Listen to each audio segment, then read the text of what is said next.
Wow. So, yan na sila guys sa akin. Diyan na sila. Dilig ng dilig ako guys. Akala ko talaga tanglad. Damo talaga ito. Ito yung inalag. Gusto ng kalabasa, lagyan siya lagi ng tubig. Kaya ako umakyat dito. Grabe kanina.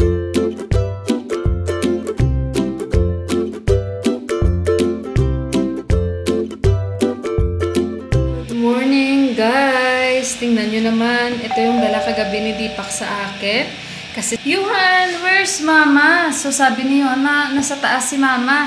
Ngayon, sabi niya, babe, nung nakita niya, ako kasi nagmamadali siyang mabanyo. Ito yung dala niya naka-plastic. Hindi ko muna siya tiningnan. And tingnan nyo guys. Nagdala ulit siya ng saba. Nagulat ako. Actually, hindi ko alam na may saba si Deepak na dala, ano? So, hindi ko muna pinansin dahil may pinapanood ako. Ngayon, nung binuksan ko yung plastic, nakita ko na parang kakambal-kambal yung akala ko yun ang tingin ko sa saging. So, hindi ko siya pinansin kasi akala ko normal lang na saging. So, ngayon, nung binuksan ko yung plastic, nagulat ako. Sabi ko, hala, nagdala din siya ng saba kasi nga, hindi ko alam saan sila galing ni Deepak, pero malayong lugar yung pinanggalingan nila.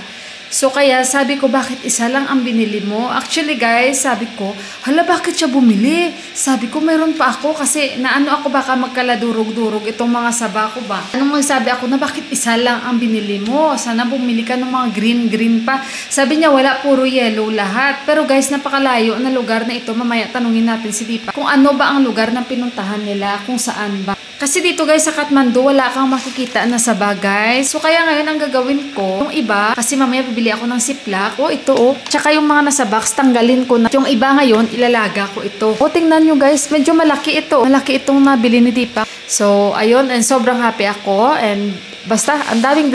Ay, salamat. Tapos nung sinabihan ko si Deepak, nung nakita ko ito sa plastic, natawa din. Siguro gagawa ako nung, ano yun? Minatamis na saging. Yon, gagawa tayo kasi sinadjust ng kaibigan ko.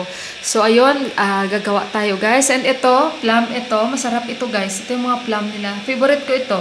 Palakain ako nito kasi sa UAE. May mga ganito, yung plum na malaki.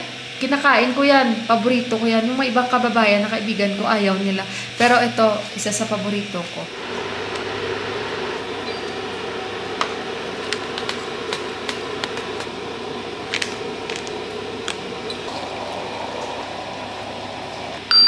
Pasensya na kayo sa ingay. Gawa nga, no? Nagre-refill kami ng tubig namin.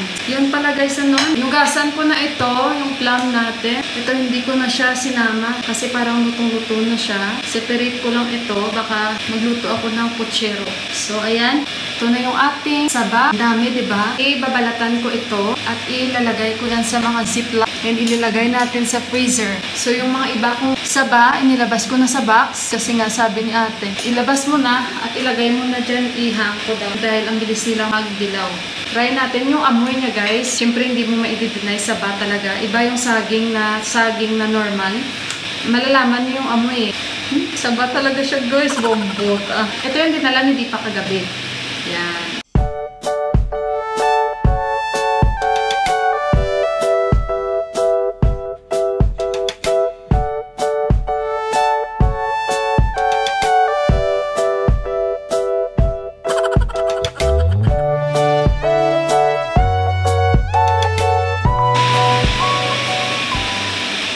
Ito yung binala ni Deepak. Malalaki. Wow. Alam niyo yung asim? Nandito talaga, oh. Tuloy ang puchero. So, yun yung dala ni Deepak. Tikman ko na naman talaga yung nabili ko. Medyo maliit yung nabili ko doon. Pasensya na kayo guys kasi paborito ko talaga ito. And sabi ko nga sa inyo, narating ko na yung pagkain ng saba na sa panaginip ko. Ito naman yung binili ko sa Sinduli. Ay, ang bot sa inyo tayo guys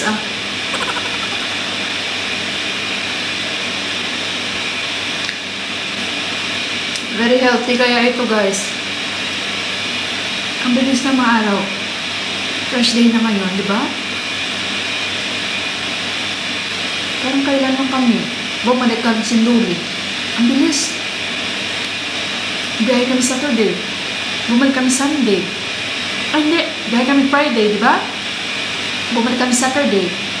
Tingnan niyo sila guys, oh. Diba? Ang saya-saya nila. Naglalagay sila ng mga bermuda. Binibenta yan per square meter. Buo yan guys. Buong pala yan. Ganyan yung gagawin nila. Diba? Napaka-fresh ng ating likod dito. Pag natapos nila yan. Buti at least hindi na mga amoy pupo ng baka dito. Unlike nung last year. Mga part-timer yan sila guys.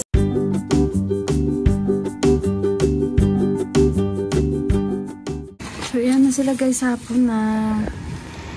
Diyan na sila nakaabot. Galing. Guys, dito kami ni Deepak. Naglalakad kami dahil bibili ako ng sabon. And as usual, doon tayo bibili sa binibilihan namin. Naka-idlip ako. Ka-idlip din si Deepak. Medyo makulimlim. Lakad kami kasi bili ako ng Ziploc at saka sabon. Wala na kami sabon pa na. Bayan lang ang bibili namin. Dito na tayo guys. Kuha muna ako ng Ziploc. So ito yung mga Ziploc nila. Ito yung binili ko before. 20 bags. 200 ito. Yung garbage bag sila biyo. Kasi kailangan namin. Isa lang. 1, okay. 1 is enough. Wala na kami mga bag. Ayan lang. Tapos sabon.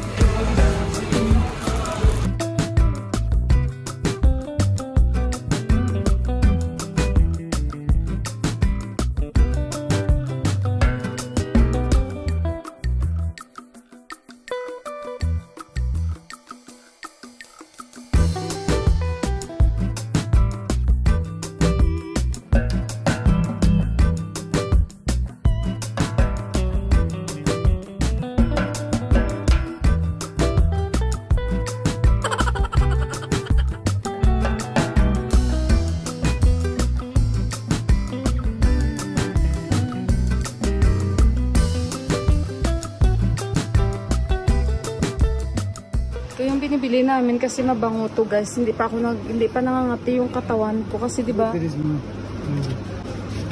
Strict ba? Very strict. Spot checking. Tawa kay Deepak eh. Spot check. Ayan, may cheese na sila pero hindi ko kailangan may cheese na kasi kami. Get also for you, han. So yun guys, nakabili na kami. Abang kami dito ng bus para mabilis kami makarating. Uwi na kami. See you sa bahay. Guys, kain muna ako. Dito na kami sa bahay. Tapos, pakita ko sa inyo yung mga nabili namin. Tingnan niyo yung saging. Ilalagay ko na yan sa Ziploc. At guys, kain muna ako. First time ko ito matry yung iced tea nila dito. Ito, lemon. Okay lang. Kitang lasa. Magkain tayo. Salamat naman, no? Hey Lord, dahil tama lang yung paglakad namin. Hindi mainit. Parang makulimlim siya hanggang pagbalik tayo. Mahangin. Mabilis lang kami. Hindi pa kaya niya kumain. Busog daw siya. Ang sarap ng ulam namin kanina. Talbos ng kalabasa. Paborito ko guys. Munta. Nilalagyan ko yan ng okra. Pero ngayon, baka ng kutsero ako. Ilalagay ko na yung mga saba sa Ziploc. Tapos ilagay ko sa freezer. So ayun guys, yung mga pinamili namin. Ito yung Ziploc ko. 20 pieces. Binilan ko lang si Johan ito. Sa peraso. Kaibang Pringles nila. Diba may takip pa dapat? Wala na takip. Tapos bumili kami garbage bag. Yan, 4 na piraso ito. Tapos yung sabon, pinatanggal ko na sa box. Yan, 4 na packet yung laman niya. Kasi hindi naman kinanglan yung box. Importante yung sabon. So nabusog na ako guys. Thank you Lord. Tingnan nyo guys, naglulukuhan kami. Dilig ng dilig ako guys. Akala ko talaga tanglad. Damo talaga ito. Ito yung inalagaan ko. Palaki siya ng palaki. Sabi nga ni ate, damo yan. Di nga siya nagkakamali. Damo. So ayan yung kalabasa ko guys. Tingnan nyo. Kailangan diligan ko talaga lagi. Mga kulitis. Kasi grabe yung init. Kahit diligan ko sila. Yung kalabasa ko. Grabe talaga yung init. Ayan po. Yung mga tanim ko to. Yung ating bindi meron na siya yung okra ko meron na. Ayan. Wala. Meron ako ditong pag-asa. Nagtanim ako tanglad pero yung tumubo rosemary. Ito tanglad ito guys. Tingnan na lang natin na. Pero iba talaga siya Maramdaman mo yung dahon niya kaysa sa damo. pinangkukuha ko yung mga ano guys, mga damo dito. Ay, ambot, ewan ko na lang guys kung tanglad ba talaga ito guys, oh. Ewan ko na lang. Amuyin nga natin ulit. Parang araw-araw ko na lang ito inaamoy guys. Ay, guys! Tanglad siya guys. Compare sa mga damo. Hala, ate, tanglad ito. Kasi compare sa mga damo guys na inamoy ko, mga ganito oh, iba ang kanilang ano, iba ang kanilang amoy. Ito talaga oh. Yan, sabi nga ni ate, amuyin mo. So ito na lang yung pag-asa ko. Buti na lang guys. Oh, ayan bot. Sa dami-dami ng binudbud ko dito, yung rosemary, tumubo. Hindi ko naman yan itinanim ang rosemary na yan. Tumubo siya. Tanglad talaga. Ang saya-saya ko. Ito, hindi ko alam kung tanglad. Ito, damo ito guys. Ayan, yan. Pinagbubunot ko ito guys kasi hindi man yan mga tanglad ang tumubo. Ito tanglad siya guys. Oh, hala, thank you Lord. Kasi iba talaga ang dahon niya. Oh, ayan, sa dami. Siya lang guys ang nag-success. At least may rosemary na tayo dito. Oh, yan oh, yung mga coriander ko. Oh, ang dami kong coriander ang sasayangan ni ama. Kaso lang guys, wala pa akong time magbunot dito ng mga damo talaga guys. Kasi busy ako. Yung aking mga kalabasa. Gusto ng kalabasa, lagyan siya lagi ng tubig. Kaya ako umakyat dito. Grabe kanina, ang init talaga guys, ano? Hala guys, ang saya ko. Guys, may tanglad na oh. Paghiyang ito, ililipat ko sa baba. Pero masaya din ako dahil may rosemary tayo. So yung kabilaan, hindi talaga siya guys tumubo. Damo talaga siya lahat guys. Iwan ko dito. Oh, mga damo ang lumabas guys. Oh, dilig ako ng dilig. Damo ang lumabas. Ayan po. Yung aking Queen of Light, wala na siyang bulaklak kasi grabe yung init. Nagdilig ako kanina, nag-dry agad guys. Yung ano guys, yung lupa, ang bilis. Ang bendi natin, maraming bunga. Maraming bunga ang bendi natin. Hala, mag-harvest siguro ako ng kulitis. Ano nangyari dito guys? Kasi grabe yung hangin at init. Abigaw mo. Aray, natuslok ko. Ay, ambot. Ang kulitis ko kasi grabe yung init guys. Baka i-harvest ko na lang ito. Tingnan na lang natin. Oh, nag-dry sila oh. Sayang. Ito talaga, niloko talaga ako nito. Dilig ako ng dilig kasi umaasa ako guys na ano siya, tanglad. Iba palang tanglad no? Ganon yung hitsura ng tanglad. So ayun, today grabe yung init. Nasa 35 degrees kami. Pero grabe. Kaya buti na lang yung paglakad namin ni Deepak. Medyo mahangin. Guys, pag natapos nila yan, binibenta kasi yan, mga Bermuda. So maganda na yung likod natin. Hindi kagaya before, maingay yung mga kambing, maingay yung mga baka. Ngayon hindi na siya. Ayun yung mga bata. Doon guys, so doon na sila naglalaro. Hindi ko alam kung pinaparentahan ito. Pero I think malaking, parang pang matagalan, ito na contract din siguro. Gaya doon sa village namin na pinaparentahan ni ama, 5 years yun. Pero hindi mahal yung parenta ni ama guys kasi kilala nila. Tsaka sister niya yung nagrenta. 3 ata nagrenta doon guys sa village namin kasi malawak yung lupa nila ni ama guys. Basta malawak. Malawak ang kanilang lupa. 7 mga ganito guys, 7. Ganyan. Hindi nga ako makapaniwala eh. Pero okay na rin yun kasi kahit pa paano naalagaan ang lupa doon. Pero ito maganda kasi maamoy dito before, 'di ba, baka? Ang baho ng hangin namin. Tsaka malangaw. Grabe yan, ano yan, parang nilagay sila ng ano nila, yung kahoy. Hanggang doon yan. Ano pa yan sila, nagkutkot sila ng dipol. Ano nangyari sa aking kalabasa? Guys, maldita din yung kalabasa kung maganda pa yung sa baba guys ng mga tubo. Feeling ko ilipat namin tong kalabasa na ito guys. Maganda yung sa baba eh. Kaya ko sila pinaghati-hati para kung... Pero okay ito guys, pag nadiligan ko guys kanina, nag-ano pa yan siya, bukadkad. Ngayon nainitan siya na ganyan. At si ama, I think andito pa kasi si ama dadaan dito para magkuha ng kanyang sahod. Ay wala na siya. Tapos na sila magtrabaho. Yung bahay malapit na matapos doon, no? Yung bahay na yun, no? Mabilis lang.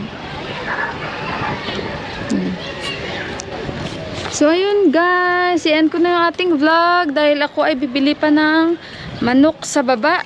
Manok sa baba. Manok, magdidilig pa ako kasi every ano guys, 6 o'clock magdidilig ako ng halaman. Ayun. At saka, i-end ko na yung aking vlog. Maraming salamat sa lagi niyong pagsama sa akin. And thank you sa lagi niyong pag-support. God bless you all and I love you. Bye guys! Maraming salamat po muli.